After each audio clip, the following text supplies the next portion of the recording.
아예 자는 학생이 있네. 깨워.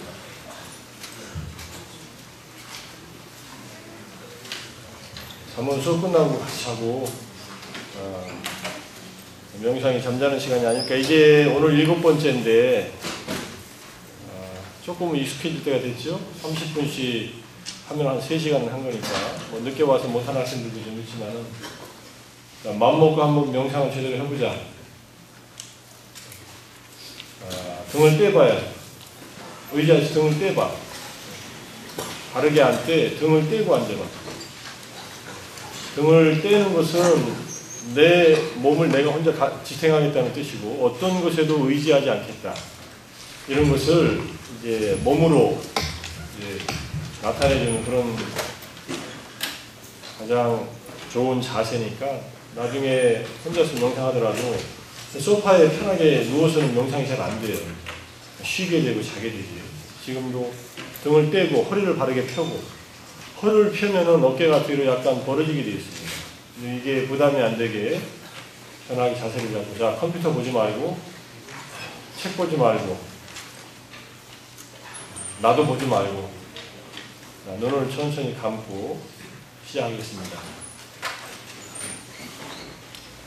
자, 이 팅샷 소리에 맞춰서 설명을 드릴 테니까 따라서 같이 한번 명상으로 오늘 하루를 시작한다. 오늘 이 수업을 시작한다. 이런 마음으로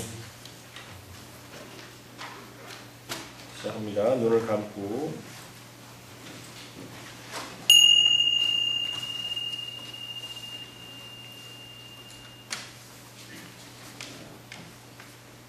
자, 지금 이 순간 내 몸과 마음에서 어떤 경험이 일어나고 있는지 마음을 열어두고 있는 그대로 그 어떤 경험도 평가하거나 판단하거나 억압하지 말고 그대로 진행되도록 내버려 두면서 그러한 경험을 알아차려 봅니다. 알아차린다는 말은 느끼고 분명히 안다는 말입니다. 어떤 경험이 지금 일어나더라도 그 경험을 있는 그대로 파악합니다.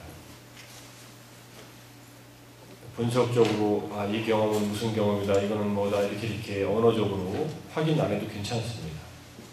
그대로 경험되는 그대로 느끼면서 분명히 알아차리는 그런 마음을 계속 내 경험에 적용을 합니다. 물론 주의를 기울여야겠죠. 자, 지금의 몸, 마음 너무 범위가 넓으면은 몸으로 돌아와서 몸의 자세나 몸의 감각을 알아차려 봅니다. 앉아있는 몸의 자세를 그대로 알아차립니다. 그리고 정수리에서부터 발끝까지 위에서 아래로 몸의 감각을 그대로 위에서 쭉 훑어내려가면서 알아차려 봅니다.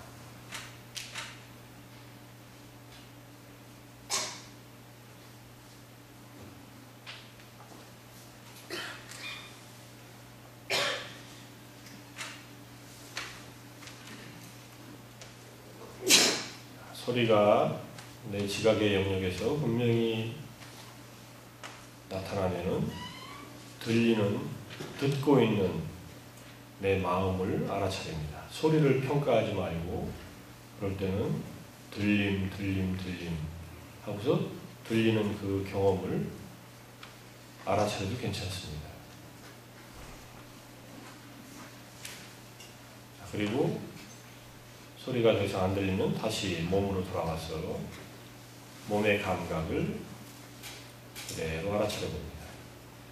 자, 이렇게 알아차리면서 지금 이 순간 몸에서 일어나는 경험 중에서 어떤 것이 가장 두드러진가, 가장 선명하게 지금 내 지각의 영역에서 나타나고 있는가 탐색을 해봅니다. 얼굴에 가려움일 수도 있고 바닥에 의자에 닿아있는 엉덩이의 따뜻함일 수도 있고 발바닥에 열심히 걸어오라고 발바닥이 열이 나서 발바닥에서 뜨거운 열기를 느낄 수도 있고 자, 이런 몸에서 느껴지는 이런 감각들을 그 중에서 가장 두드러진 것을 알아차려 봅니다.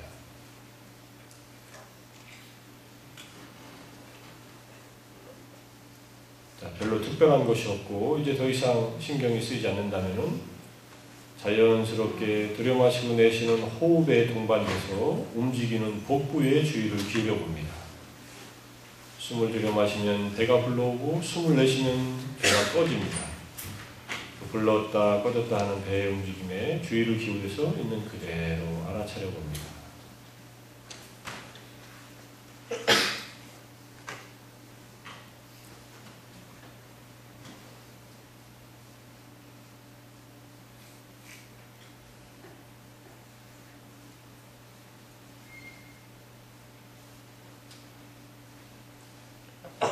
생각들이 떠오를 수 있습니다. 떠오르는 생각들은 다시 알아차림의 대상으로 그대로 지켜봅니다. 이럴 때 생각에 휘말리지 않기 위해서 가볍게 명칭을 붙여도 좋습니다. 생각. 생각이 알아차림에 의해서 천천히 힘이 약해져서 사라지게 되면 사라진 줄 알고 다시 복부로 돌아옵니다. 배의 움직임을 편안하게 있는 그대로 무리하지 말고 알아차려 나갑니다. 이렇게 깨어있는 마음, 순수한 주의를 내 몸에서 일어나는 경험에 계속 초점을 맞추기 시작하면 마음이 이런저런 생각이나 이런저런 걱정이나 근심이나 불안이나 이런 것에 의해서 더 이상 점령당하지 않고 점점 깨어있는 상태, 분명히 이해하고 있는 상태가 점점점 마음속에서 갖춰지게 됩니다. 이것이 우리 마음의 정화 과정입니다. 그래서 마음 챙김, 알아차림을 계속 이어나가는 것.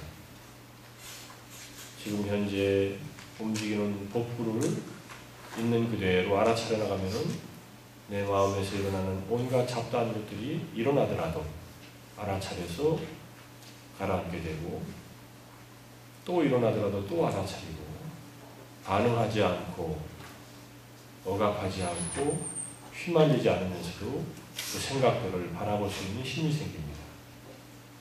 생각은 없애는 것이 아니라 알아차리는 것이다. 알아차려진 생각은 그 다음에 알아차림에 의해서 생각에 제공되는 에너지가 단절됨으로써 점점점 힘이 약해지게 됩니다. 자, 이 알아차림을 복부의 1차적인 대상으로 복부를 알아차리면서 계속 이어갑니다.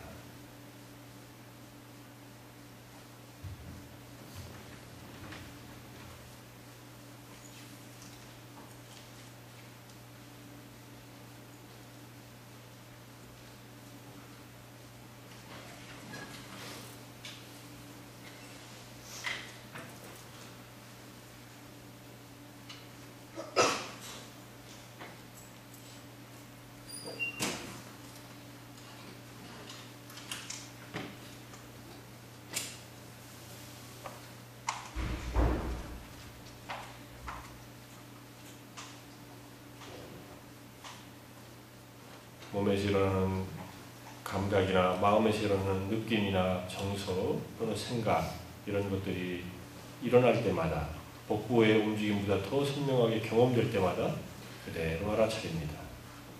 그 어떤 것도 거부하지 않고 그 어떤 것도 붙잡지 않고 있는 그대로 일어나는 그대로 알아차리고 또 사라지는 그대로 알아차립니다.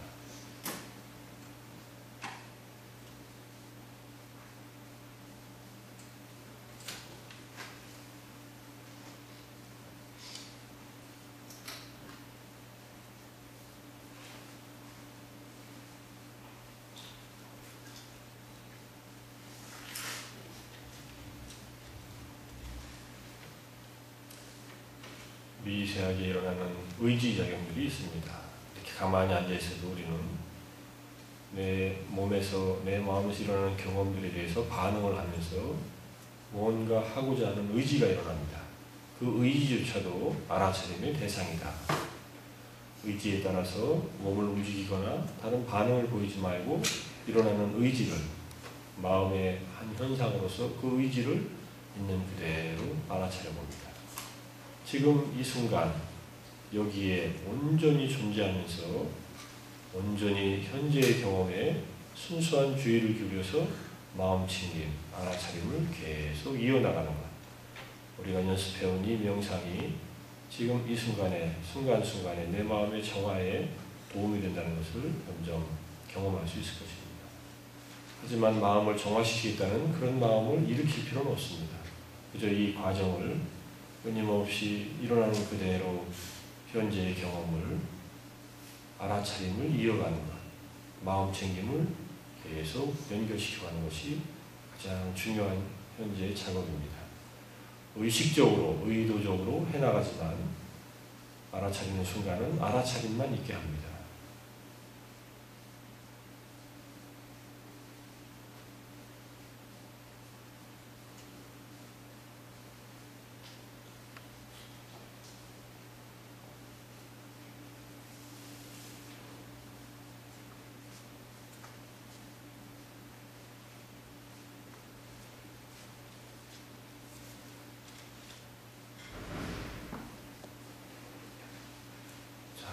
마음챙김 명상 이 정도로 하고 자의 명상을 조금 더 연습하고 마치겠습니다. 자, 자의 마음, 행복하고 평화롭고 잘 되기를 바라는 마음, 나를 향해서 일으키고 모든 생명을 향해서 일으키고 고맙거나 존경하는 분을 향해서도 일으키고 사랑하는 사람을 향해서도 일으키고 나하고 무관한 사람을 향해서도 일으키고 내가 싫거나 미운 사람을 향해서도 이 마음을 나와 똑같이 평등하게 일으킬 수 있을 때까지 마음으로 훈련하고 연습하는 것입니다. 우리가 지금 연습하는 자의명상은 고맙거나 존경하는 분, 사랑하는 사람까지만 연습을 합니다. 거기까지만이라도 충분히 연습이 되면 그 다음 단계로 넘어갈 수 있는 좋은 마음의 여유가 생기기 때문에 그렇게 하니까 자, 용서의 마음부터 시작해서 다시 자의 마음을 조금 더 연습해보죠. 용서는 내가 한 잘못엔 용서를 구하고 남들이 한 잘못을 용서를 해준다. 구체적인 대상을 떠올려서 그 사람에 대한 또는 그 사건에 대한 생각으로 빠져들지 않도록 조심하면서 용서의 문구에 따라서 용서의 마음을 일으켜봅니다. 만일 내가 다른 사람에게 몸으로, 입으로, 생각으로 잘못을 행했다면 내가 평화롭고 행복하게 살 수 있도록 용서받기를 원합니다. 또한 누군가가 나에게 몸으로, 입으로, 생각으로 잘못을 행했다면 그들이 평화롭고 행복하게 살 수 있도록 나는 용서합니다.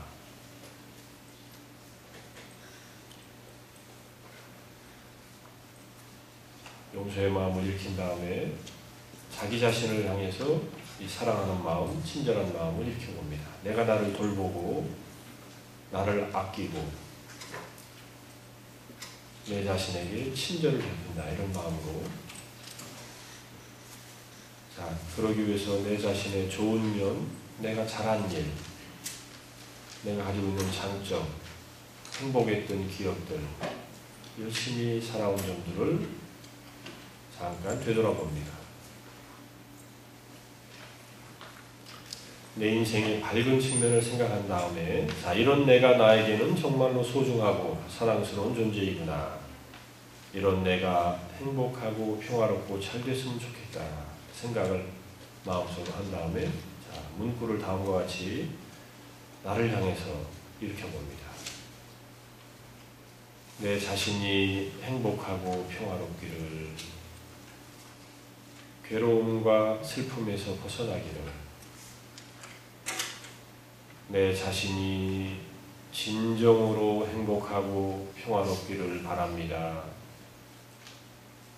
괴로움과 슬픔에서 벗어나기를 바랍니다.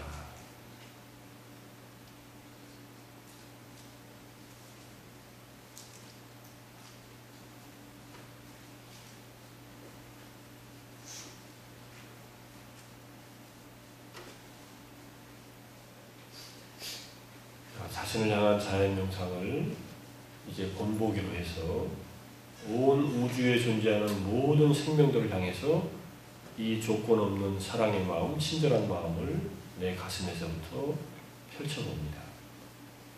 자, 모든 생명들도 각자가 각자에게 소중하고 사랑스러운 존재들이고 그들도 자신의 행복과 평화를 바라고 있다.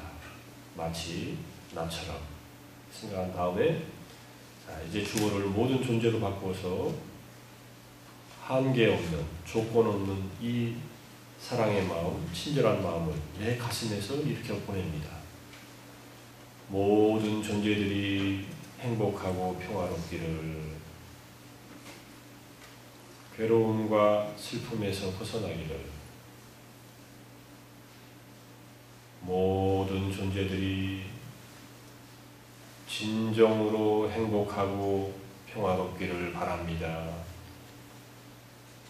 괴로움과 슬픔에서 벗어나기를 바랍니다.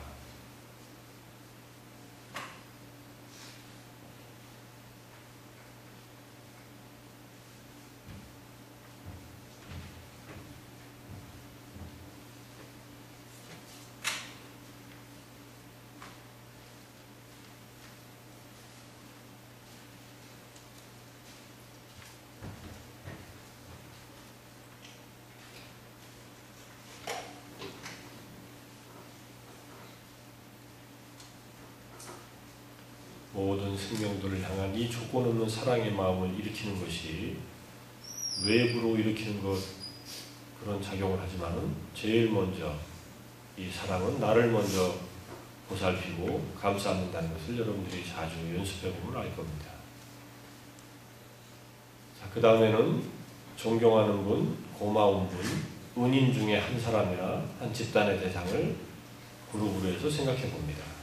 그리고 그들이 나에게 정말로 고마웠던 일 또는 존경스러우면 은혜를 베풀어준 면을 마음속으로 깊이 다시 한번 회상해 봅니다. 그리고 나서 그분들이 행복하고 평화롭기를 바라는 마음을 조건 없이 또 일으켜 봅니다. 제가 스승님을 예를 들어서 말씀을 드릴 테니까 여러분이 선택한 한 분이나 한 그룹의 사람들을 대상으로 해서 자의 마음을 집중적으로 일으켜 보시기 바랍니다. 스승님께서 행복하고 평화롭기를, 괴로움과 슬픔에서 벗어나기를, 스승님께서 진정으로 행복하고 평화롭기를 바랍니다. 괴로움과 슬픔에서 벗어나기를 바랍니다.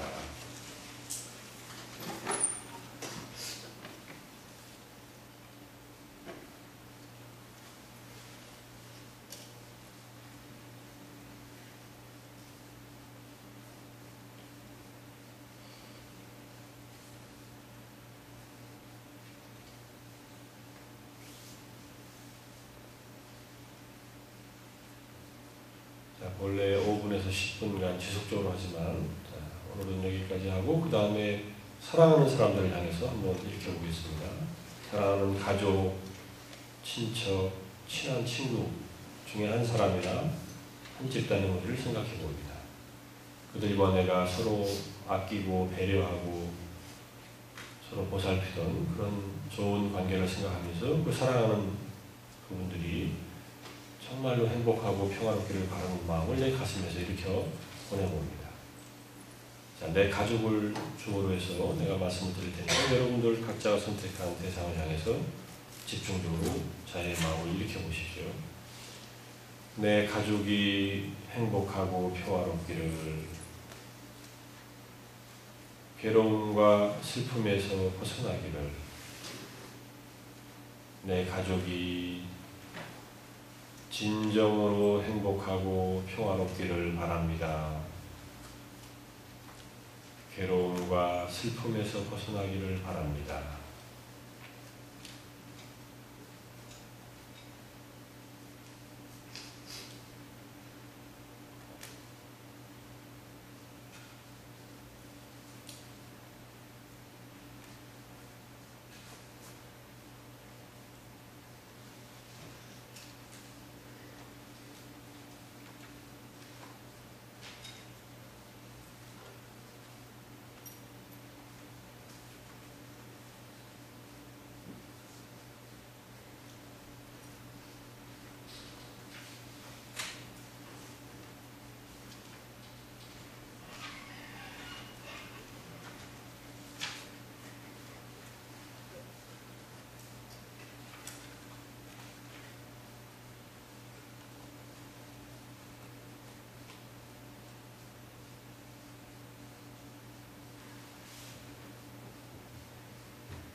다시 마음의 주의를 몸과 마음으로 되돌려 봅니다. 자유명상이 이 정도에서 그만하고 지금 몸과 마음에서는 어떤 경험이 일어나는지 잠시 있는 그대로 주의를 기울여서 마음을 챙겨서 알아차려 봅니다. 지금 현재 내 몸과 마음에서 어떤 경험이 일어나고 있는가? 지금 몸에서 마음에서 무엇을 느끼고 무엇을 경험하고 있는가? 질문을 던지면서 몸과 마음의 경험을 있는 그대로 탐색하면서 알아차립니다.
오늘 지금 괴로움의 고귀한 진리에 대한 설명과 괴로움의 원인, 괴로움의 소멸까지 이제 마지막 공부를 하고 다음 주에는 해문 스님의 특강이 있습니다.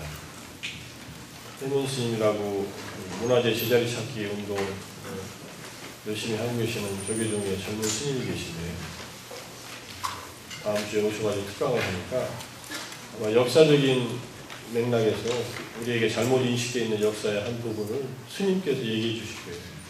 불교 철학 강의하고는 별로 관계없을지도 모르지만 세상을 바라보는 또 하나의 시각을 여러분들에게 아마 제공해 줄 것 같으니까 지금 일본에 계신가 봐요. 아까 오다가 문자 보냈더니 외국에 있어서 며칠 전에 뉴스에 나가지고 65년도 한일협정의 문서들 전부 다 일본에서 공개하라고 판정을 내릴 때 그 자리에 있었던 분이에요. 스님이 한 분이 계신데 그 박수 스님이 다음 주에 오시는데 서울대 학생들한테 뭔가 세상을 바라보는 시각이 눈앞에 있는 것이 다가 아니고 그 이면에 있는 것 그리고 우리가 잘못 우리에게 인식되어 있는 것들을 어떻게 하면 좀 올바른 차원에서 제자리로 돌려놓을까 이런 관점에서 말씀을 해주시니까 다음 주에도 물론 출석도 체크하고 그 다음에 소감문도 내니까 잊지 마시고 참여하고 10시까지 오세요. 10시에 스님이 10시까지 오실 거고 10시에 다음 주에는 명상 안 하고 바로 시작합니다. 명상 시간 빼고 한 30분 오면 되겠지 이렇게 생각하지 말고 그리고 미리 얘기하지만 아까도 얘기했고 10시부터 정시 출석 체크를 밖에서 하겠습니다. 그리고 10시 이후에는 지각 체크로 거기 체크 안 된 우리 조교한테 조교는 체크하고 가니까 조교 안 되고 막 눈을 마주치지 않는 학생은 10시 전에 오지 못한 걸로 10시까지 오지 못한 걸로 알고 처리하겠습니다. 그래야 여러분들 일찍 오는 학생들한테 조금은 혜택을 줄 수 있을 것 같아요.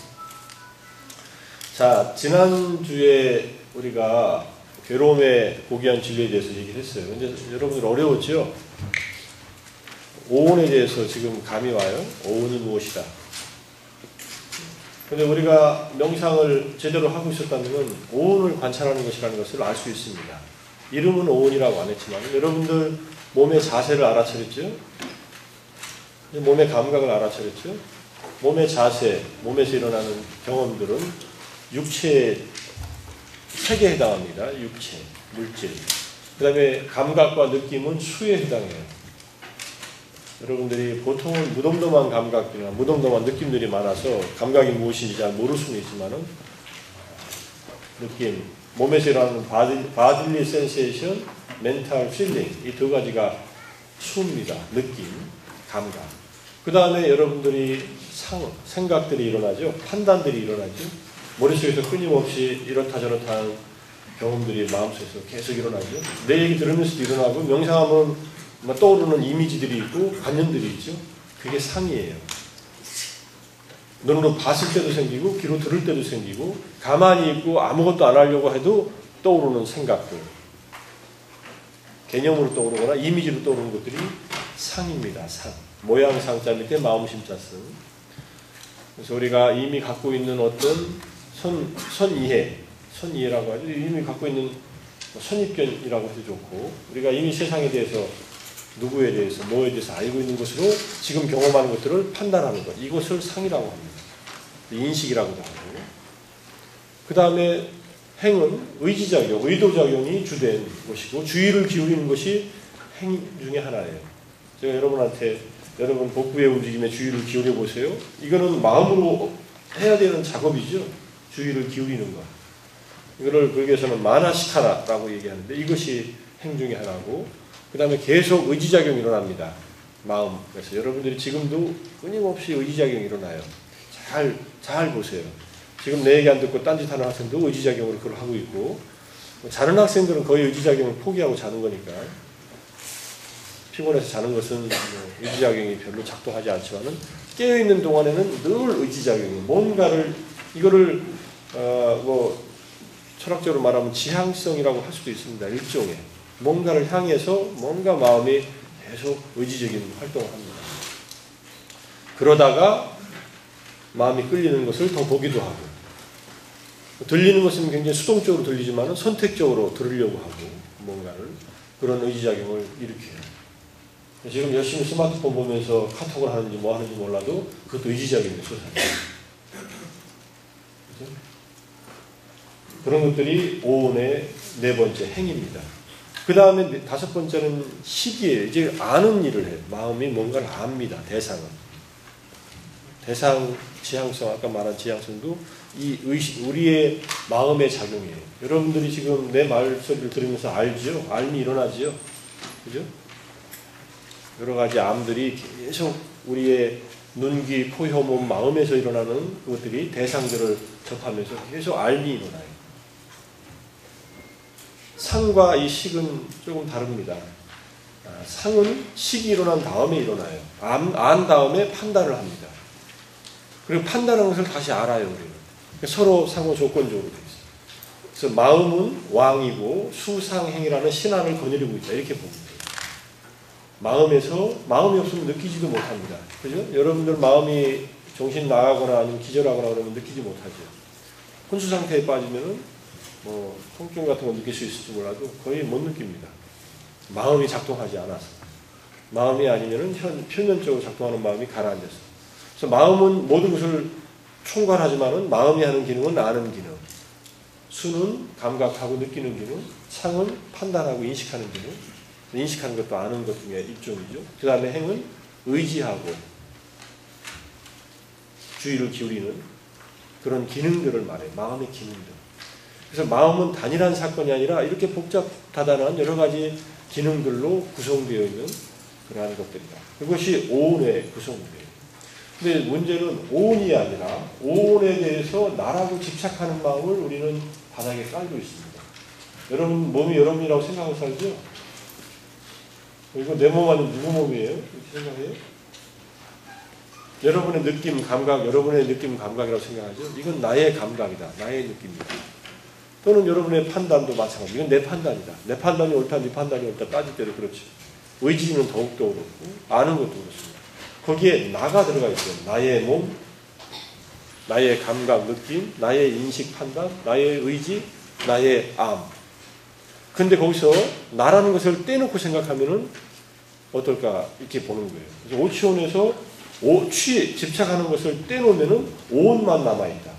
근데 오온만 남아있으면은 이런 경험 세계, 우리의 몸과 마음의 경험 세계가 문제가 있을까 이렇게 보는 겁니다. 사실은 실제로 있는 것은 오온 자체이지 오온에 대한 집착은 거기에 부과된 현상입니다. 그래서 이 몸과 마음의 이 모든 경험을 나라고 판단하는 데서 우리의 괴로움은 시작됩니다.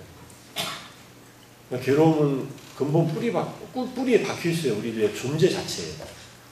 나가 아니고 나의 것이 아니고 나의 자아가 아닌 것을 끊임없이 나라고 생각하고 내 것이라고 생각하고 나의 자아, 영원한 자아라고 생각합니다.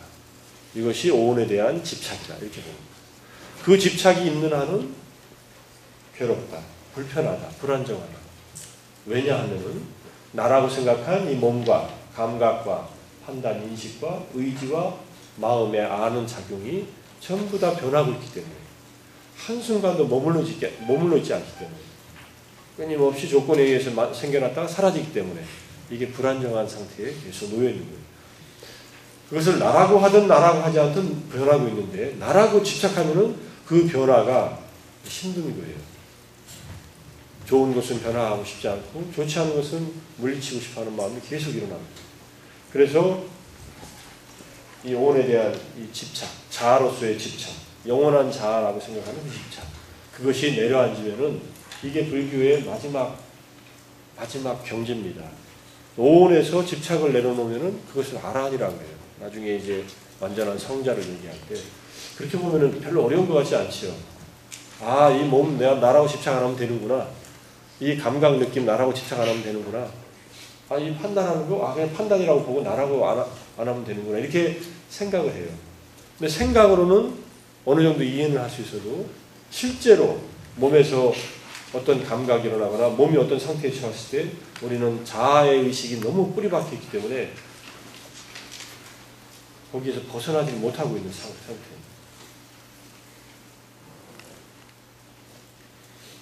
자, 아라한에게는 그래서 집착이 다 떨어져 나가고 오온만 있지만은 그 집착이 없기 때문에 자유로운 거예요. 자아의식이 이 나라는 의식 또는 내 것이라는 의식, 나의 영원한 자아라는 의식이 내려앉고 사라지게 되면은 우리가 불안해지는 게 아니라 더 행복해진다고 하는 게 이게 역설이에요.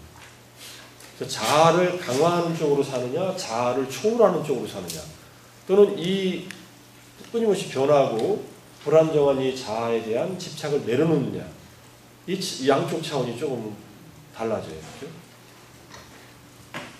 무슨 말인지 이해해요? 자아 강화와 자아 초월. 서양의 심리학, 서양의 학문들은 대부분 자아 강화 쪽으로 얘기를 합니다. 자기 자존감, 자기 존중감, 자기 효능감 이런 얘기를 하면서 강화시켜나가요. 근데 불교는 그것을 부정하지는 않지만은 그것은 한계적인 효과가 있고 결국 넘어서야 할 것이다 이렇게 얘기를 하는 거예요. 그게 바로 이 오온을 자아라고 집착하거나 오온에 대해서 끊임없이 나의 것이라고 하는 것, 그런 생각이 일어나는 것을 계속 제대로 보라고 이렇게 얘기를 하는 겁니다. 우리의 몸과 마음은 과거 업의 결과로 생겨난 것입니다. 여러분들 몸은 부모님이 낳아주셨죠?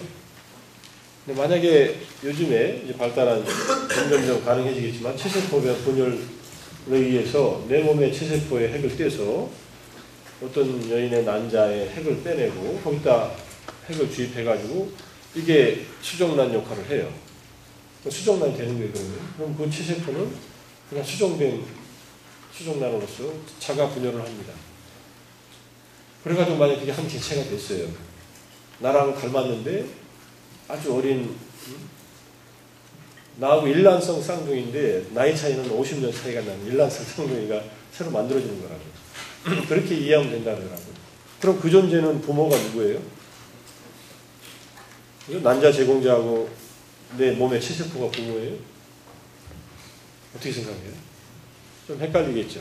이게 우리가 지금 잘 그런 존재가 만들어졌어요. 만들어진 다음에 그 존재의 아이덴티티는 어떻게 형성하느냐에 대해서 우리가 갖고 있는 이 개체의 어떤 이런 탄생에 의해서 이게 잘 파악이 안 되는 겁니다. 그러면 새로운 판단을 해야겠죠. 그런 존재는 만들어질 겁니다. 이미 뭐 복제 양이든 뭐 개든 뭐 해가지고 만들어놔요. 개들은 이제 만들어진 채로 그냥 하나의 개체가 됐지. 나는 아버지가 누군지 뭐 어머니가 누군지 별로 의식이 별로 없는지 모르지. 있는데도 말을 못하는지도 모르지만. 근데 여러분들이 만약에 그렇게 됐다. 그럴 때는 이게 이제 판단이 달라져야 돼요. 그럴 때 불교식으로는 어떻게 판단할 수 있느냐? 한 개체가 형성될 수 있는 조건만 있으면은 그 그 개체들은 생겨난다 이렇게 보는 거예요. 그게 내 체세포의 핵이든, 그죠? 그러면은 이제 한 개체가 그 조건이 형성됨에 따라서 만들어진다. 그 개체는 그 조건에 의해서 만들어져서 자기 나름대로의 이제 수상행, 몸이 만들어져서 거기에 느낌과 인식과 의지와 암들이 또 생겨나겠죠. 또 다른 독립적인 내면의 그런 어떤 흐름들이 이어진다는 그런 얘기입니다. 어떻게 살아야 되나요? 그런 개체는 부모가 없이 예쁜데 자기 나름대로의 자기가 세상을 판단하는 기준을 갖고서 살겠지요. 또 다른 문화적인 또 해석들이 이루어지고, 자 그래서 오온 자체가 만들어져 있는 오온은 과거 업의 결과다. 그 개체는 그러한 어떤 조건에 의해서 과거의 자기의 삶의 연장을 이번 생에 태어날 때는 그러한 물질적인 조건, 유전자의 어떤 조건을 그냥 내 체세포에서 그냥 가져가고 거기서 그냥 배양되고 나타납니다. 근데 나하고 똑같냐면 전혀 똑같지 않지. 여러 가지 조건이 다르니까 또. 기본적인 유전 정보는 같을 수 있어요. 일란성 쌍둥이로서. 그렇지만은 놓여지는 환경들이 다르기 때문에 또 다른 여러 가지 일들이 일어나겠죠. 일란성 쌍둥이 결과로 인해서 우리는 지난번에 행복의 기준점 얘기할 때 일란성 쌍둥이들은 그 기준점이 거의 같습니다. 그런데 그래서 삶이 상당히 유사한 방향으로 전개가 돼요. 50%의 그 기준점이 같다는, 유전적 정보가 같다는 걸로. 여러분들 중에 일란성 쌍둥이 있어요? 있으면 손 들어봐요. 일란성이? 남자? 많이 비슷하죠? 상당히 비슷해요. 내 아들은 일란성 쌍둥이에요. 일란성 쌍둥이는 완전히 형제하고 똑같아요. 그냥 같은 날 태어났다는 것 뿐이에요. 8분 차이로. 완전히 달라, 둘이. 완전히 달라서 하나는 겉모습은 나 닮고 속은 엄마 닮고, 하나는 겉모습은 엄마 닮고 속은 나 닮고 이러더라고요. 근데 이게 완전히 그렇지도 않아요. 이게 묘하게 섞여 있어가지고 유전자가 반반씩 섞이니까. 그래가지고 아 이렇게 달라지는구나 하는 생각을 하는데 일란성 쌍둥이들은 그렇습니다. 자 어쨌든 이 몸이 태어나는 조건이 형성되면은 과거에 지금의 존재가 이어지듯이 과거에 생겨났던 존재가 그런 조건에 맞는 그 어떤 유전적인 정보를 결합시키면서 새롭게 자기 인생을 시작한다 이렇게 봅니다. 그 관계가 우리는 그 관계가 다 잘 안 보이죠. 그러니까는 내가 태어나기 전에 나는 논외의 대상이고 그 다음에 내가 죽은 뒤에도 생각할 필요도 없다고 생각하지만 그게 연결되어 있다는 거죠. 고리가 되어야지. 마치 지금 태어나서 죽을 때까지 한 존재가 계속 생멸을 반복하면서 연결되듯이. 그래서 오온 자체는 그런 업의 결과이다 이렇게 보는 겁니다. 집착에는 근데 4가지 종류의 집착이 있어요. 첫 번째는 감각적 욕망의 집착. 여러분들 쾌락을 추구하는 집착입니다. 헤도니즘, 쾌락주의의 원리에 따라서 눈으로 보이는 게 아름다웠으면 좋겠고 귀로 들리는 소리도 내 귀에 거슬리지 않고 아름답고 우아한 소리가 들렸으면 좋겠고 그런 식으로 냄새도 그렇고 맛도 몸에서 일어나는 촉감도 그렇고 이게 감각적인 오감에 의해서 일어나는 쾌감을 추구하는 거기에 집착을 합니다. 여러분이나 나나 그 집착의 결과로 인간 세계에서 이렇게 태어나는 거예요. 우리 부모님도 마찬가지고. 그 다음에 잘못된 견해를 집착합니다. 인과에 대한, 원인과 결과에 대한 부정, 업에 대한 부정 이런 것들을 통해서 잘못된 견해를 집착해요. 불교는 연기적인 가르침, 조건에 의해서 뭔가 생겨난다는 가르침에서 인과적인 얘기를 합니다. 그것을 부정하는 우연론 또는 너무 타이트한 스트롱 코제이션을 얘기하는 결정론 이런 것들은 불교에서 잘못된 견해라고 합니다. 그런 견해에 집착하고 계와 금기사항을 집착해서 어떤 도덕적인 어떤 관습을 지키면은 마음의 자유를 얻을 수 있다. 또 무엇을 안 하면은 그러니까 계는 슈드고 금기는 슈드 낫이에요. 여러분들은 슈드이즘이라는 거 알아요? 우리 마음속으로 이렇게 해야 된다라고 결정하면서 이렇게 사는 태도를 말합니다. 무엇을 하면은 무엇이 이루어진다. 무엇을 하지 않으면은 무엇이 이루어진다. 하나는 뭐 성취 목표라고 하고 하나는 이제 회피 목표라고 뭐 이렇게 얘기를 하는데 하나는 뭔가 해서 뭔가를 지키면은 뭔가 관습을 따르면은 인생의 문제가 해결된다. 하지 않으면 또 해결된다. 이 두 가지가 계와 금기에 대한 집착입니다. 이때 계는 불교에서 말하는 5계, 살생, 도둑질, 잘못된 성적 행위, 그 다음에 거짓말, 그 다음에 술을 마시는 것, 그것을 말하는 것은 아니에요. 습관적으로 이렇게 하는 행위들을 말하고, 불교에서 말하는 이 5가지 이 행위의 기준, 규범은 인간이라면은 인간다움을 유지하기 위해서는 누구든지 지녀야 하는 그러한 덕목으로서 얘기를 합니다.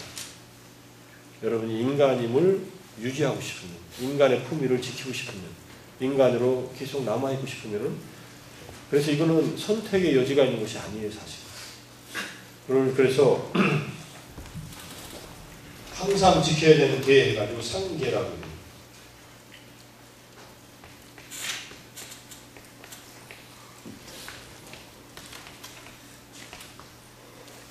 항상 한다셔서 늘 지켜야 된다.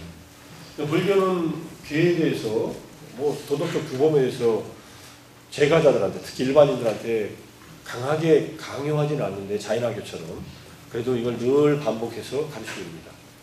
생명을 해치지 말 것, 남의 것을 취하지 말 것, 잘못된 성적인 행위를 하지 말 것. 이제 오늘 이 책을 여러분들한테 나눠줄 텐데 여기 이제 팔종교에 대한 자세한 설명이 있어요. 여기에 말과 행위와 그 다음에 그런 것에 대한 정의들이 다 나와 있습니다. 여러분들 이거는 다음 시간에 강의할 내용인데 다음 시간까지 다 읽어보면 돼요. 근데 230페이지 가까이 있는데 가볍게 읽을 수 있어요. 팔종교에 대한 얘기는 뭐 자세히 보기로 하고, 그 다음에 자아에 대한 집착, 마지막으로는 이 오온을 자아라고 집착하는 거죠. 이 4가지 집착이 있기 때문에 우리는 괴롭다 이런 뜻이에요. 그러니까 집착 안 하면 괴롭지 않아요? 집착을 안 한다고 해서 그냥 괴로움이 없어지냐, 그냥 집착이 없어지느냐 이렇게 보면 집착은 그냥 잘 없어지지 않습니다. 이게 좀 문제죠 사실. 자, 오온을 자아와 동일시하고 자아가 오온 안에 있다고 생각하고, 이때 자아는 영원한 자아예요. 우리가 일상적으로 말하는 나다 하는 것이 아니라 불변하는 자아, 소울, 영혼 이런 것들이에요. 그 다음에 오온이 자아 안에 있다고 생각하고 자아와 오온은 서로 독립적인 것이라고 생각하여 집착하는 것이 영원한 자아인 아트만, 힌두교에서 말하는 아트만에 대한 잘못된 견해다. 자, 그 다음에 이러한 집착으로 말미암아 우리는 순간순간에 새로운 생존의 씨앗을 뿌리고 있기 때문에 윤회라고 하는 것은 이렇게 살다가 죽어서 다시 태어나는 것만이 아니라 순간에 생겨났다 순간에 사라지는 이 오온의 현상들, 그리고 그 오온에 대한 집착하는 마음이 끊임없이 반복되는 것을 윤회라고 합니다. 이걸 찰나윤회라고 해요. 찰나생사. 찰나라는 시간은 뭐 눈깜빡할 사이라고 우리는 얘기하지만 그것보다 훨씬 짧은 시간이에요. 17분의 1초라고 하는 소리도 있고, 모르겠어요. 나노 세컨드일지 모르겠어요. 엄청나게 짧은 시간에 일어나는 순간적인 그 순간순간에 우리는 생사를 반복하고 있다. 우리 죽음에 대한 명상할 때 좀 해봤죠. 우리는 어느 순간에 죽을지 모른다. 어느 순간에 죽을지 모른다. 그런 생각이 찰나 생사에 대한 이해하고 연결될 수 있습니다.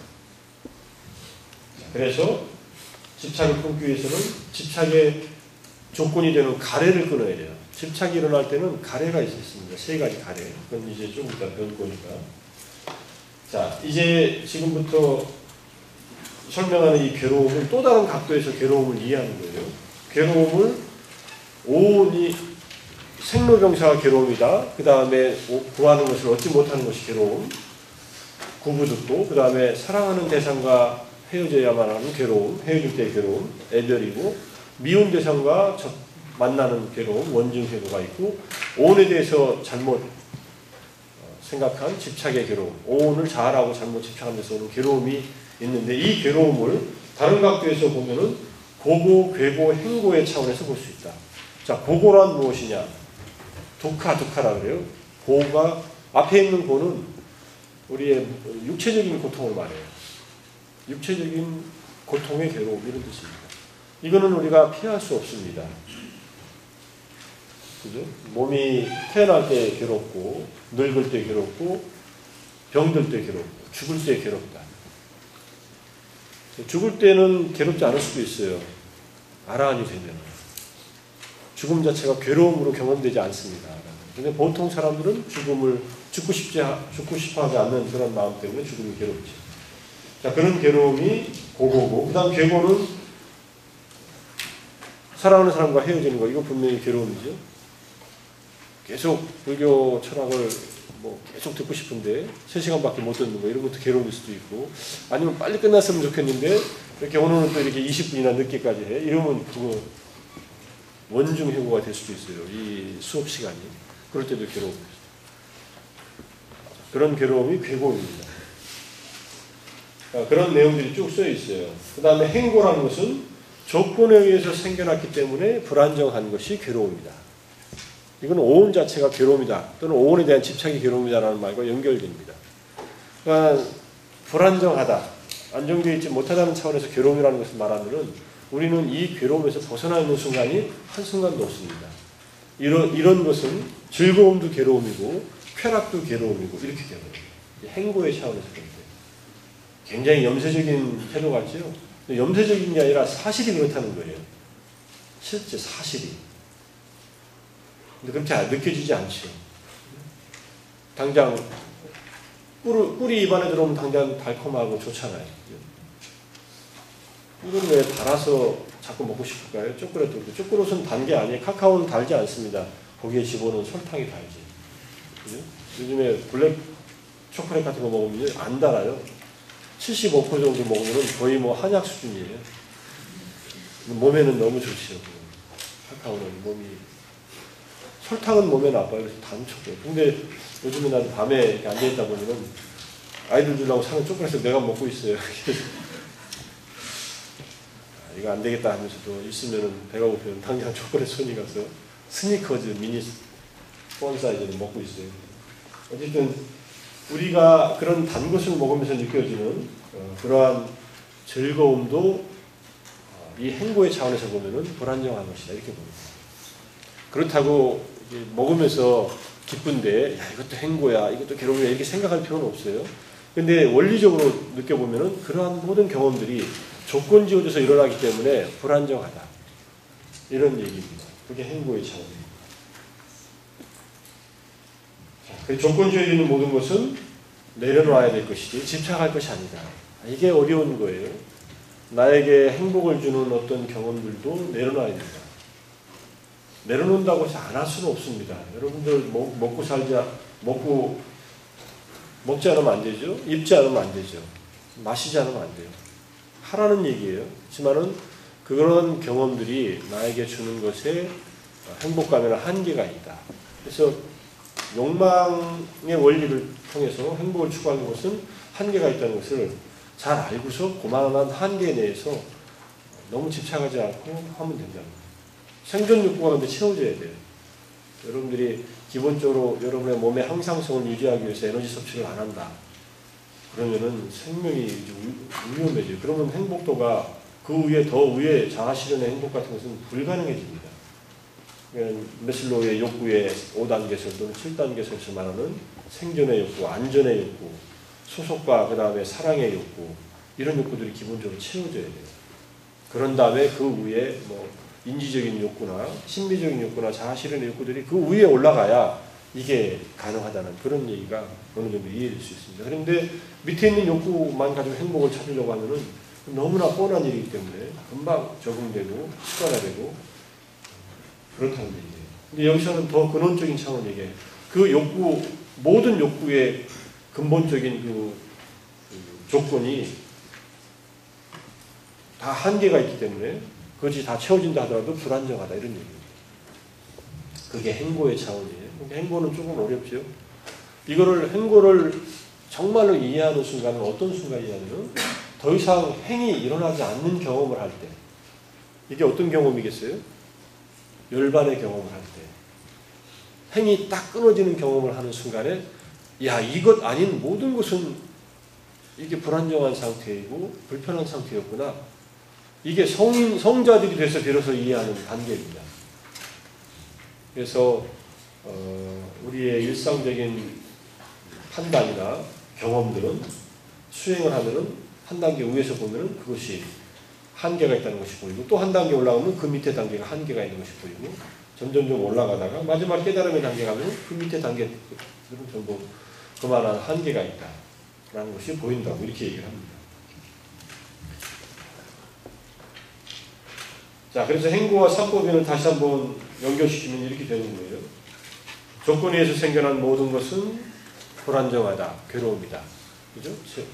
좀 처음에 보는 고정되어 있지 않다, 무상하다, 재행, 무상 이렇게 나오잖아요. 행구의 원인이 무상한 것이 그래 무상하기 때문에 변하고 있기 때문에 안정되어 있지 못하다 이런 뜻을 말하고, 뭐 뇌의 가수성을 요즘 발견했다고 하지만 뇌가 가수 변할 수 있다, 유연하게 바뀔 수 있다는 것은 뇌뿐만 아니라 모든 경험 자체가 바뀔 수 있다는 것으로 보면은 뭐 신기한 일이 아니죠. 근데 예전 한 20, 30년만 해도 이렇게 생각을 했어요. 뇌세포는 태어날 때 이미 숫자가 한정되어 있다. 그리고 그 뇌세포의 시냅시스의 구조들은 연결 구조들이 이제 달라질 뿐이지 뉴런은 새롭게 생성되지 않는다. 이게 이제까지의 뇌세포에 대한 이해였는데 이게 바뀌어졌어요. 뉴런도 새롭게 생성된다. 죽을 때까지. 근데 어떨 때 많이 생성되느냐? 긍정적 정서를 많이 경험할 때 활발하게 생성된다. 이렇게 나와요. 그래서 우울하거나 우울증이 심한 사람들은 치매가 올 확률이 아주 높아요. 우울하면은 여러분들 면역 기능 떨어지죠? 뉴런 생성 안 되죠? 그러면 있는 뉴런들 죽어나가죠? 더 이상 연결이 안 되죠? 그럼 어떻게 돼요? 기억의 시스템들이 파괴되기 시작하는 거예요. 무섭죠? 그러면 아이덴티티가 상실되어 가는 거예요. 그래서 재밌는 일 많이 하라. 고스톱을 치던 뭐 아니면 뭐 애니팡을 하든 뭘 하든. 애니팡을 몇 점까지 잘하는지 난 모르겠지만 6만 점 이상 안 넘어갔는데 왜 1분으로 한정시켜놔고 1분하고 또 하고 또 하고 한 10번 하다가 안 해. 나는 10분 정도 하다가. 근데 왜 그렇게 하는지는 잘 이해가 안 가. 그냥 재밌어서 하긴 하지만 가끔. 어쨌든 우리의 뇌라고 하는 것은 끊임없이 변한다. 가속, 플라스틱처럼 변하고 있다. 근데 지금 여러분들이 이 강의를 들으면서 변해요. 이 강의를 적극적으로 들으면은 불교에 대한 이해도 깊어지고 적극적으로 참여하는 마음에 의해서 긍정적 정서도 많이 늘어날 거예요. 명상도 마찬가지예요. 그런데 이거를 억지로 한다. 조금 다른 얘기하면 이게 내재적인 동기에 의해서 이 강의를 들어요. 아, 내 삶이 뭔가 그래도 지혜를 좀 얻고 싶다. 불교 철학을 들어서. 이거는 굉장히 바람직한 일인데, 아, 이 강의를 들으면 학점을 잘 준다더라. 이런 외재적인 동기에서 들으면은 강의가 결론만 생각하고 강의 내용은 별로 재미가 없어요. 재미없죠? 대답을 그냥 침묵으로 하네. 그래서 이게 좀 심각한 얘기를 하니까 이게 재미가 있다면은 이게 좀 심각한 사람이에요, 사실은. 너무 이 강의 재미있어 하다가 나중에 이제 대학 졸업하기도 전에 어디 절에 가 있을지 모르겠네요. 어쨌든 끊임없이 변한다는 것과 그래서 불안정하다는 것. 그 다음에 제법무아. 제법무아의 제법에는 이 유의의 현상, 조건에서 만들어진 행과 조건에 의해서 만들어지지 않은 열반이 결합되어 있습니다. 법에는. 그런 무아적인 체험이다. 이제 달리 말하면 내가 열반을 경험했다 하면은 나는 없어요. 열반이 경험된 것이지. 이렇게 보는 거예요. 무책임한 거 아니냐 이렇게 볼지 모르지만은 책임져야 될 나라고 하는 것은 내가 설정해 놓은 것이지 사실은 내용을 보면은 다 이 오온의 결합에 불과하다 이렇게 보는 거예요. 그런 얘기, 열반에 대한 얘기는 나중에 더 하기로 하고.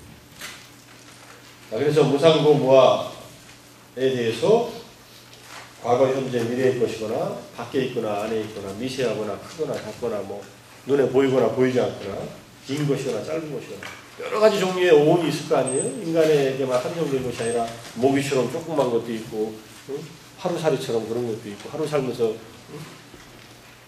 그 모든 것들은 나가 아니고 것이 아니고 나의 자아가 아니다. 이렇게 보라는 거죠. 이거는 우리의 인식 전환이 어느 정도 인식으로도 파악할 수 있는데, 그리고 우리의 식으로도, 우리의 마음으로도 어느 정도 파악할 수 있는데, 마지막으로는 이거는 자기가 지혜로서 꿰뚫어 들어가야 되는, 우리의 몸과 마음의 본질이 무상고 무아라는 것을 꿰뚫을 때 완전히 이해가 되는 거죠. 그래서 무아가 잘 이해가 안 됩니다. 지난 시간에도 얘기했지만 잘 이해가 안 되는 것이 여러분들 우리의 지금 상태라고 생각하면 돼요. 내가 뭘 그러면 이해가 안 하고 있고, 뭘 잘하고 생각하고 있지? 무엇을 나라고 생각하고 있지? 하는 것을 분석을 해봐요. 내가 나라고 생각한 것은 뭐지? 내 삶의 경험에서? 이 몸인가? 이 감각과 느낌인가? 이런 판단인가? 그것이 나라면은 늘 나인 상태여야 되는데, 이게 계속 어떤 조건에 의해서 일어났다, 사라졌다, 또 생겼다가 사라졌다 그래요. 어떤 것은 각인돼가지고 오랫동안 영향을 끼치기도 합니다. 어떤 것은 봤는데도 전혀 내 의식에 자리 잡지 못하고 그냥 흘러가 버리는 것도 많아요. 그죠? 어떤 예술가들, 미술가들은 아주 세세한 것을 포착하는 눈이 있어요. 그래서 그분들은 사물을 보면은 사물에 아주 상세한 것까지 보인대요. 여러분들이 그림을 그려본 정물하든 뭐 풍경하든 그림을 그려본 학생들 또는 미대에 다니는 학생들은 무슨 말인지 알 수 있을 거예요. 그래서 어떤 분이 그 나뭇잎이나 뭐 이런 것들을 그냥 자연물을 이렇게 그리는 스케치를 한번 보여주는데, 이게 보니까는 밖에 있는 낙엽하고 거의 같이 그렸어요. 이런 게 보이냐고 그랬더니 가만히 들여다보면 하나하나가 다 보인대요. 우리는 그냥 낙엽이다 하고 말잖아요. 낙엽은 아래로 떨어지는 것이다. 사랑이 그러하듯이 뭐 이런 것처럼 뭐 그 정도만 그냥 느낌이 가고 말지 디테일한 게 안 보여요. 그래서 각자가 경험하는 수준의 내용들은 다르지만은 그 모든 경험들은 경험되고 잠시 머물렀다 사라지고 또 경험되고 머물렀다 사라지고 이런 것들의 반복 또는 새로운 경험들의 연속이라고 볼 수 있어요. 여러분들 똑같은 경험을 2번 하기 어렵다. 이 말은 누가 했죠? 헤로도토스가 했다는데, 헤로도토스는 역사학자. 흐르는 강물에 2번 똑같은 강물에 발을 담글 수 없다. 우리는 2번 같은 경험을 할 수 없습니다. 한 번도 똑같은 일이 2번 일어난 적이 없기 때문에 그래요. 근데 왜 우리는 매일 이렇게 또 오늘도 또 불교철학 강의가 있네, 또 금요일이 왔네 이렇게 생각하죠. 또 금요일이 어디 있어요? 오늘 금요일은 처음인데. 인간이 금요일 일주일이라는 걸 만들어 놓고 그 시스템 안에 살게끔 스스로가 만들어 놓은 구조로 살아요.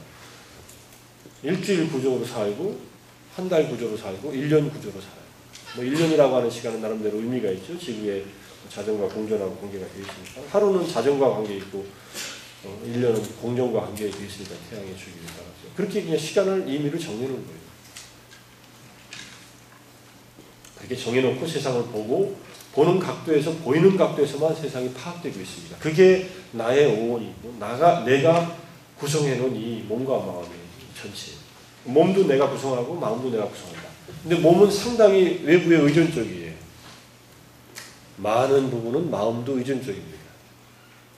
그래서 우리는 몸은 생물학적인 유전자, 지인에 의해서 영향을 많이 받지만은 마음은 밈에 의해서 영향을 받는다.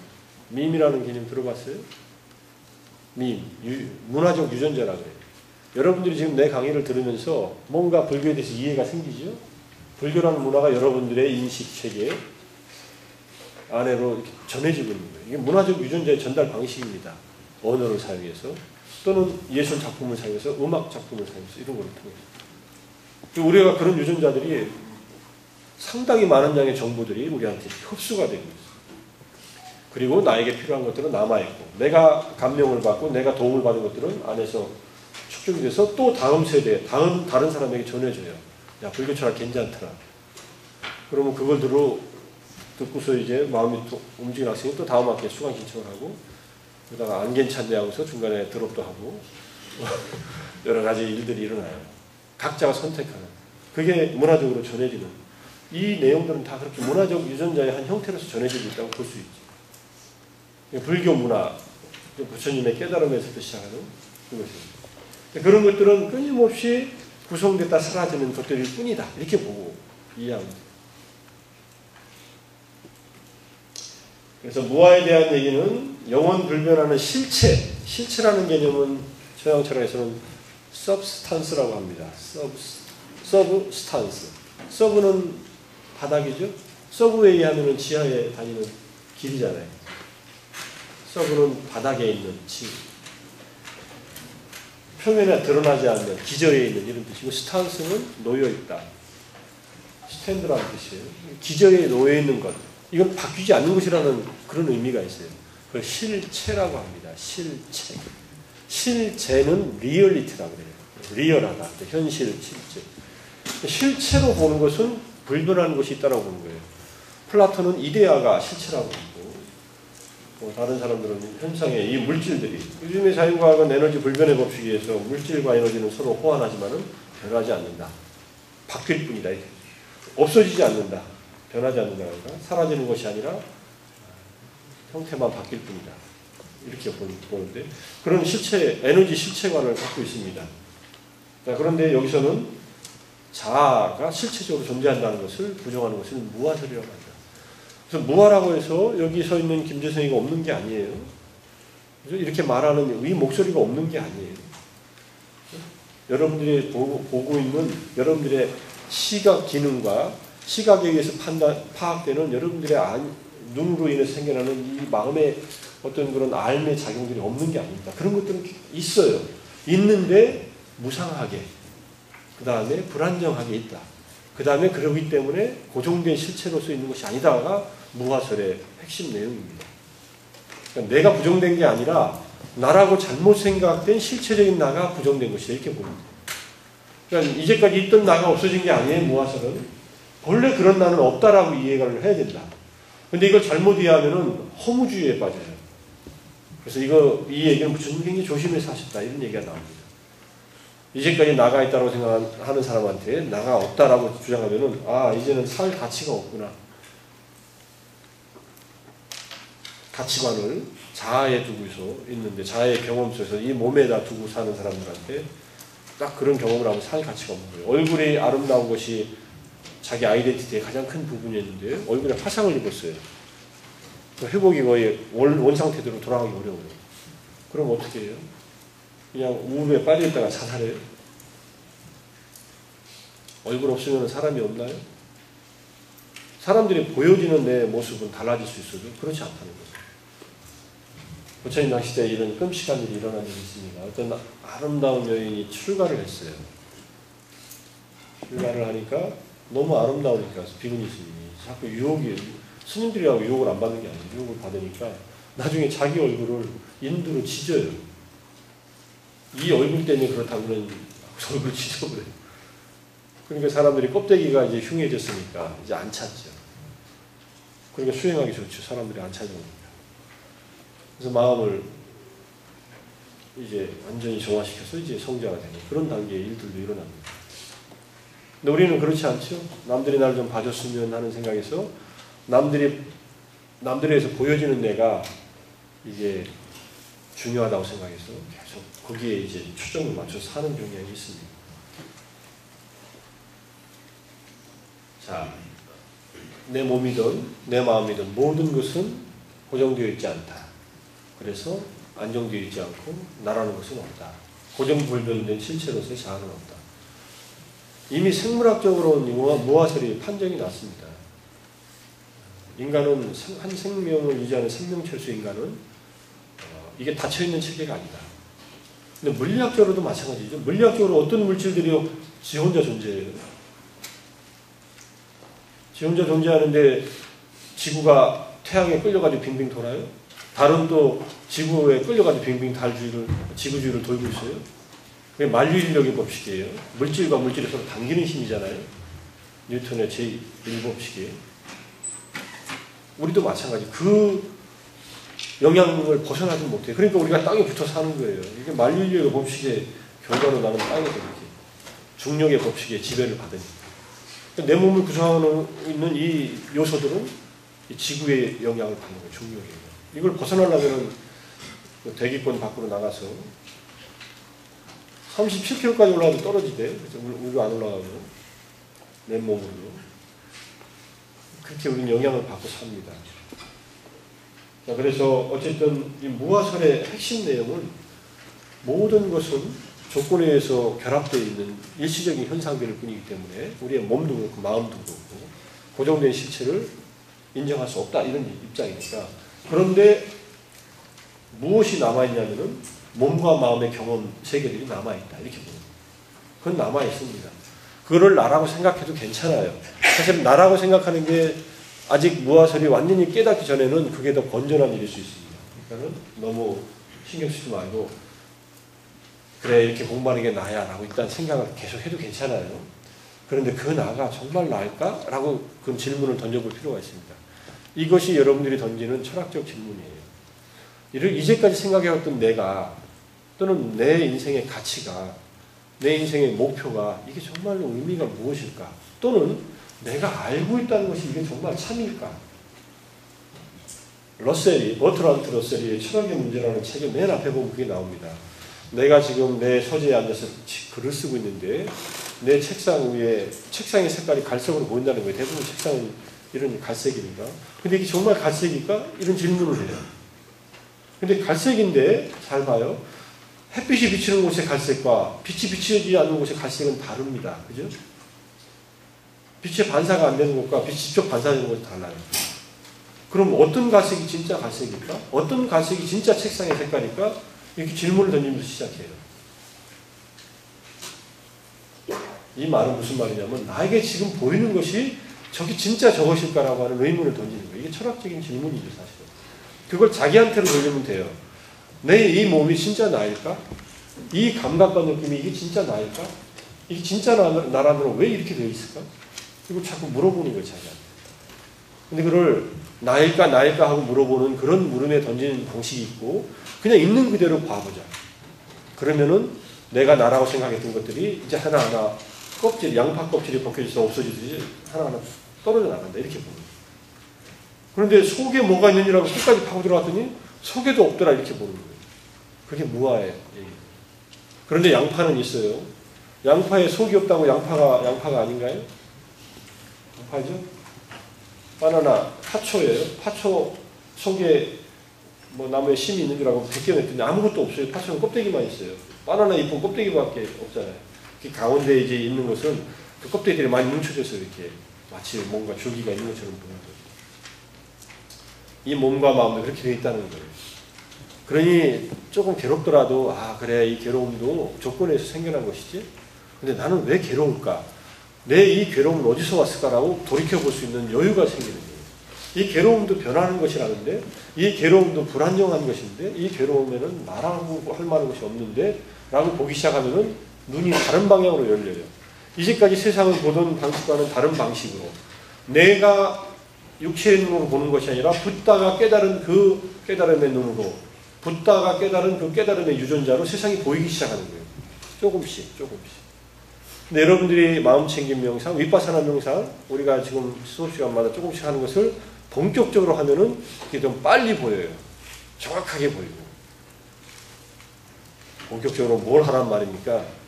30분 동안 이게 됩니까? 라고 생각할지 몰라도. 여러분들이 이제 방학 때 마음 나면은 한 5박 6일, 10박 11일. 여러분들 방학 때 아르바이트 안 하고 계절학기 같은 거 할 일이 없으면은 그럼 명상 같은 거 한번 본격적으로 참여를 해봐요.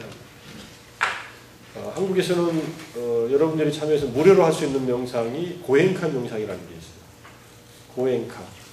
고엔카라고 쳐보세요. 어디서든지.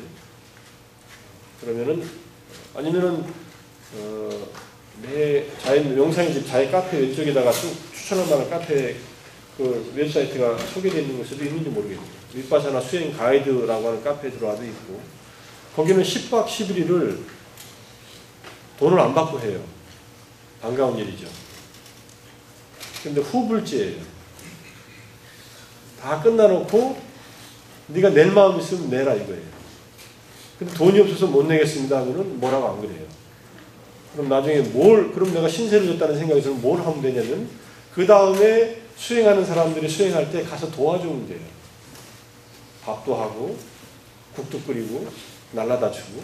왜냐하면 그런 발론티어 시스템으로 그게 수행 체계가 돌아가요. 나도 몇 년 전에 미국에서 시카고 근처에서 그 코스로 갔는데 몇 년 전도 아니고 벌써 5년 전 정도. 우리 아이들 돌아오고 나하고 셋이 갔으니까 돈을 냈으면 꽤 많이 냈어야 되는데 돈이 없어서 별로 못 냈죠. 그리고 나중에 매사추세츠에서 하는 그 10박 11일에 3일간은 몸으로 때웠어요. 몸으로 하루에 내가 일당이 하루에 한 100불 정도 되니까 대최소한 생각하고 1시간에 10불은 받아야 될 거 아니에요. 근데 하루에 10시간 더 일해요. 그래서 몸이 그냥 몸살 나도록 200명분 밥을 하고 뭐 국을 끓이고 하니까 아주 죽겠더라고요. 식당에서 일하는 사람 어떻게 일하나 싶어요. 그래서 한 3일 정도 하고 나머지 시간은 다른 데서 보내놓는데 여러분들이 마음 먹으면 그 고행가수 여행을 하면은 일단은 접하기가 쉽고 근데 꼭 11일간을 풀로 거기 들어가 있어야 돼요. 중간에 나와도 안 되고 중간에 들어갈 수도 없어요. 그래서 한번 10일간 내가 한번 나에게 투자해보자 하면은 그 명상을 해보는 것도 좋습니다. 그러면은 조금 더 이런 무아의 가르침이 자기가 체험적으로 조금씩 이해되기 시작합니다. 한번 10일간 했다고 해서 딱 깨달음을 얻는다면 세상에는 깨달은 사람 천지가 되겠지만은 그래도 맛은 더 가까이 가서 볼 수 있어요.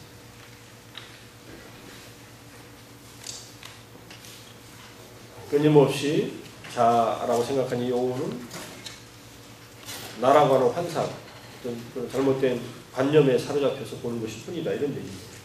어떠한 형태의 자아나 영혼에 대한 믿음도 망상, 환상에 불과하다. 굉장히 레디컬하죠. 이런 면에서. 더 이상 고정 불변된 것을 인정하지 않습니다. 그럼 붓다는 어떠냐, 아라는 어떠냐 이렇게 물어보면 대답을 안 해요. 그분들은 무아적 열반을 체험한 분이다. 이렇게만 얘기해요. 자, 집, 술에 대한 비유가 나옵니다. 집은 여러 가지 재료로 만들어져도 자동차는 뭐 2, 3천 가지 부품으로 조립돼가지고 자동차가 되잖아요. 부품으로 쭉 열관했을 때는 거기 차라는 것은 없다. 차는 부품들의 완벽한 조합으로 이루어진 그 구성물에 대한 이름일 뿐이다. 자아도 마찬가지예요. 실체가 없습니다. 자, 여러분들 좀 의문이 생긴 학생들이 이런 질문을 해요. 그러면 자연명상할 때 내 자신이 행복하기를 할 때 그건 뭡니까? 모든 존재들이 행복하기를 할 때 그건 또 뭡니까? 고마운 사람, 내 선생님이나 또는 사랑스러운 내 부모님이나 내 형제자매가 행복하라고 할 때 그 존재들은 뭡니까? 그 존재들은 일시적으로 그렇게 이름 붙여놓은 오온을 말해요. 나도 마찬가지. 근데 그 오온이 행복하기를 하면 좀 그렇잖아요? 그러니까는 나를 대상으로 합니다. 그리고 중생, 살아있는 생명들, 그리고 여러분 각자 하나하나의 개체들의 개체성을 인정하면서 그 존재들이 행복하기를 바라는 거예요. 근데 이거는 나중에 궁극적으로는 그 행복을 넘어서서 완전한 지혜가 이루어질 때까지 넘어서는 그러한 도구적인 명상입니다. 명상은 다 도구적인데 자연 명상은 특히 분노나 짜증이나 이런 마음속에 불편한 그런 정서들을 극복하기 위한 명상이니까. 무아는 그래서 얘기를 많이 해놨지만 이거는 스스로가 관찰해야 돼서 알아야 되고 다른 철학 체계에서는 잘 없습니다. 그래서 불교에서는 이 자아를 인정하지 않는 그러한 사상이 여러분들 유물론자들 뭐 4요소설, 7요소설, 12원소설 이런 존재들은 영원한 자아라는 걸 인정하지 않아요. 영혼도 물질로 보니까 불교는 마찬가지 무아적인 입장에 있는데도 불교는 또 이 단멸론, 죽은 다음에 모든 것이 사라진다는 그런 입장은 아니라는 얘기예요. 근데 이거는 관찰을 통해서 이해할 수밖에 없다. 있는 그대로의 관찰을 통해서 몸과 마음은 그런 얘기입니다. 그 다음에 이제 마지막으로 좀 오온을 즐기는 것은 괴로움을 즐기는 것이다. 그러니까 우리는 괴로움 속에서 즐겁다고 하고 산다. 이런 얘기예요. 자기 자신이라고 애지중지하고 살고 있는 이 육체적 정신적 현상을 즐기는 것은 괴로움을 즐긴다. 그래서 이 색수상 형식의 오온을 즐기는 자는 괴로움을 즐기는 것이고 괴로움을 즐기는 자는 괴로움에서 벗어날 수 없다. 좀 비참하지요, 그러면. 그럼 나는 그럼 평생 괴로워야 되는 이렇게 생각할 수 있어요.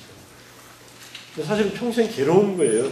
아까 말한 행고의 입장에서 볼 때는. 그래서 일시적으로 잠시 얻는 쾌락이나 또 일시적인 명상을 통한 안정, 잠시 맛보는 그 오아시스의 그 신선한 맛이 잠시 쉬는 것인데 그건 다 또다시 흘러가고. 그래서 어떤 경험도 붙들지 말라 하는 얘기가 그래서 그렇습니다. 어떤 경험도 붙들면은 붙든 경험이 나를 힘들게 하는 거예요. 근데 이거는 철저하게 수행하는 수행자들한테 한 말입니다. 그리고 그 단계까지 가지 않고서 이거를 머리로만 이해해가지고 그렇게 하려면 잘 안 돼요. 내 발은 이 세속에 담그고 있기 때문에 이 세속 일들을 일단 처리를 해야 돼요. 여러분들은 일단 공부를 해야 되고 열심히 노력을 해서 이해를 하고 그 다음에 학교 생활을 충실히 해야 된다는 얘기예요. 아, 그게 아니다. 나는 이 궁극적인 이 가치를 찾아서 가겠다 하면은 지금이라도 괜찮아요. 여러분들 다들 성인이 되어 있으니까. 지금 여러분들이 절에 가면 아주 대환영을 할 거예요. 20대에 출가하면은 국보급이라 그래요. 그렇게 귀하다는 거예요. 요즘에 20대에 출가하는 스님들이 별로 없습니다. 나는 18살에 출가를 한 경험이 있어서 전에서 한참 살았어요. 그때는 국보급들이 10대였는데 지금은 20대로. 30대가 가면은 이제 지방문화재 정도 돼요. 40대가 가면은 이제 뭐가 되나? 50대 넘으면 출가를 못해요. 조계 중에서. 만 50 넘어요. 근데 본래 율장에서는 70살까지 출가할 수 있다라고 얘기를 해놨습니다. 근데 그런 경험을 뭐 할 생각을 하더라도 내가 왜 출가를 해야 되지? 전에 제가 수독사 가서 여름방학 때 스님들한테 강의를 한 적이 있는데 거기에 이제 한 스님이 질문을 아주 날카로운 질문을 많이 해서 저 스님은 젊기도 하고 이제 30대 초반이가 그 스님은 누구냐고 이제 나중에 들어보니까 이 학교 법대 졸업하신 스님이래요. 그래서 출가해가지고 스님이 돼 있어요. 열심히 공부하고 계시던데 언젠가 서울대 법대 출신들이 한꺼번에 이렇게 단체로 출가한 적이 있었죠. 여러분들 그런 서울대 법대 출신 단체 출가 이렇게 한번 구글에서 쳐봐요. 그럼 쭉 뭐가 나올 거예요. 출가를 뭐 권하는 게 아니라 이런 생각들은 출가자들이 처절하게 이렇게 수행을 하면서 부처님께서 그런 경지에 그런 단계에 있는 사람들한테 한 말이지 우리 일상적인 삶은 사람들한테는 이렇게 부담되는 말 하지 않았다는 얘기예요. 그러니까 너무 이 말을 듣고서 나는 괴로움을 즐기고 살고 있구나 하고 자책하지 말라는 그런 얘기입니다. 육신을 어떻게 볼 것인가? 이게 법구경에 나오는 개속이에요. 무엇을 눕고 어찌하여 즐거워하는가? 끊임없이 불타고 있는 세상에서 그대는 어둠에 둘러싸여 있는데 등불을 찾지 않고 있더라. 불이 타는데 어둠에 둘러싸여 있다. 이것도 재미있죠? 여러분들 불타면은 잘 보일 것 같아요? 불타면 잘 안 보입니다.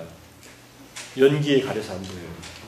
여러분들 한자로 없을 문자 쓰잖아요.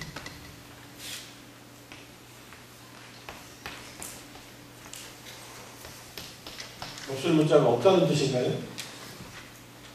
이게 밑에가 불이에요. 이 위에는 나무들이에요. 나무들이 타고 있는 산불난 상황을 말하는 거예요. 그러면 뭐가 있는지 잘 모른다는 거예요. 없을 문자는 그런 의미라고 해요. 상형적으로. 없다는 게 아니라 모호하다는 뜻이에요. 잘 파악이 안 되는. 불타고 있지만 어둡습니다. 불타고 있는데 어둡다. 연기로 가리고. 꿈에 나온 이 몸뚱이를 보라. 상처 덩어리 이 몸뚱이를 병치레 끊이시었고 욕망에 타오르고 견고하지도 영원하지도 못한 거풀. 이 몸은 늙어서 시들어버리고 깨지기 쉬운 질병의 둥지. 썩은 육신은 마디마디 흩어지고 생명은 반드시 죽음으로 끝난다. 몸에 대한 부정적인 입장과 그다음 죽음의 명상이 여기 들어있는 겁니다. 그런데 우리는 이 몸을 그렇게 내 몸이라고 애지중지하고 즐기고 있고 끝까지 이 몸을 아끼고 살다가 결국은 이 몸이 죽는 순간에 배반당하고서 결국은 가고 마는구나. 이 몸을 유지하고 편하게 하기 위해서 행한 행위들만 힘으로 남아서 업의 힘만 가지고 가는구나. 이렇게 얘기를 하는 거예요.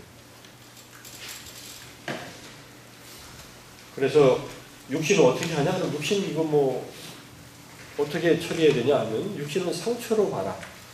상처는 상처 자체가 귀에서 약 발라주고 붕대로 감아주고 보호하는 게 아니라 상처가 있으면은 몸이 건강하지 못해서 다른 일을 못하기 때문에 그렇다. 육신도 건강을 유지하는 차원에서 잘 보존하라 이렇게 얘기합니다. 이게 고행주의하고 다른 거예요.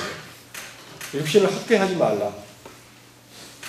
저 육신에 대한 사치스러운 생활이나 육신의 욕망에 너무 탐닉하는 것은 쾌락주의라고 해서 극복하라고 하고 제가자들은 쾌락을 추구하되 정당하게 추구하는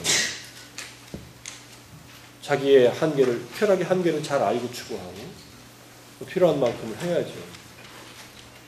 이제 출가자들은 쾌락을 훨씬 줄이고 물질적인 쾌락에 의해서가 아니라 정신적인 수련에 의해서 내적인 행복을 진정으로 맛봐라 이런 얘기니까 행복 자체의 각도가 다릅니다.